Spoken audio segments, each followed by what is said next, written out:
High commissioner की जो statements हैं बहुत ही, मैं चौंकाने वाली तो नहीं कहूंगा, बट बहुत ही इंटरेस्टिंग और रिवीलिंग है, बहुत कुछ दर्शाती हैं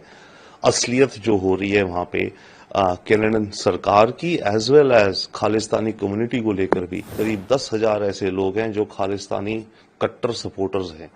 नंबर बहुत कम है, अगर देखें तो 8 लाख जो टोटल हैं उनमें से, या जो, बट फिर भी एक नंबर इंडिकेट करता है। वो कहते हैं तो बात बहुत ज्यादा समझ आती है कि वहां पे जो हमारे आम इंडियन अमेरिकन हैं और आम लोग हैं जो कि खालिस्तान को सपोर्ट नहीं करते, उनके ऊपर प्रेशर कैसे डाला जाता है, उनके ऊपर किस तरह से प्रेशर डाला जाता है गुरुद्वारा के थ्रू, ये वो, जिसके चलते ये लोग हावी हो रहे हैं। मेरे विचार से हाई कमिश्नर की जो स्टेटमेंट्स हैं बहुत ही, मैं चौंकाने वाली तो नहीं कहूंगा, बट बहुत ही इंटरेस्टिंग और रिवीलिंग है, बहुत कुछ दर्शाती हैं असलियत जो हो रही है वहां पे कनाडियन सरकार की as well as Khalistani community को लेकर भी। उन्होंने क्लियर कट अंदाजे दिए हैं कि करीब 10,000 ऐसे लोग हैं जो खालिस्तानी कट्टर सपोर्टर्स हैं। नंबर बहुत कम है, अगर देखें तो 8 लाख जो टोटल हैं उनमें से, या जो, बट फिर भी एक नंबर इंडिकेट करता है। दूसरा, उन्होंने इंटरेस्टिंग बात यह कही है, ये सबको अंदाजा था, पर जब वो कहते हैं तो बात बहुत ज्यादा समझ आती है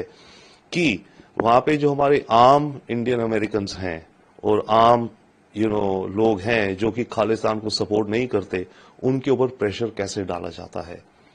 उनके ऊपर किस तरह से प्रेशर डाला जाता है गुरुद्वारा के थ्रू, ये वो, जिसके चलते ये लोग हावी हो रहे हैं। उन्होंने एक बहुत इंपॉर्टेंट बात कही। बट यस, दूसरी बात जो उन्होंने कही मेन ज्यादा, कि कनाडियन सरकार, क्योंकि अगर कनाडा की सरकार कुछ प्रोएक्टिव और सख्त रवैया रखती और जल्दी जाग जाती, अभी भी शायद जागी नहीं है, पर जगाने की कोशिश हमारी जोर शोर से चल रही है, उन्होंने ये बताया। और उन्होंने क्लियर ये कहा कि कनाडा का जो हाल फिलहाल है इसलिए कि इन्होंने इस मुद्दे को निगलेक्ट किया और शय देते रहे अपनी लिबरल फिलॉसफी से इस तरह के अपोजिंग एलिमेंट्स को। इसके अलावा उन्होंने वो लगाई गई और बहुत करीब से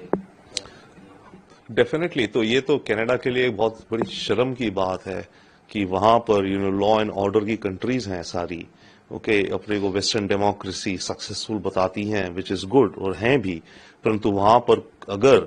किसी भी सिटीजन पे, और खासकर ऐसे हाई प्रोफाइल दूसरे देश के राजदूत के ऊपर इस तरह के वायलेंस होने की संभावना हो, तो ये तो उनकी लोकल इंटेलिजेंस का फेलियर भी दर्शाती है। देखिए, जहां भी कोई अगर लोकल इवेंट होते हैं, कहीं एम्बेसडर हमारे जाते हैं, तो मानिए वहां की लोकल पुलिस तो ज्यादा इन्वॉल्व है ना, नेशनल इंटेलिजेंस कुछ है, बट लोकल पुलिस, तो क्या लोकल पुलिस की इंटेलिजेंस भी इतनी नहीं है कि किस तरह के राउडी गुंडा एलिमेंट्स हैं जो कि इकट्ठे हो रहे हैं और जिस फंक्शन में जा रहे हैं वहां पर कुछ ऐसा हादसा हो सकता है। तो ये दर्शाता है कि कनाडा की इंटेलिजेंस फेलियर, मैं कहूंगा ग्रास रूट से लेकर के ऊपर नेशनल लेवल तक फेलियर हुई है एम्बेसडर की, हमारे हाई कमिश्नर की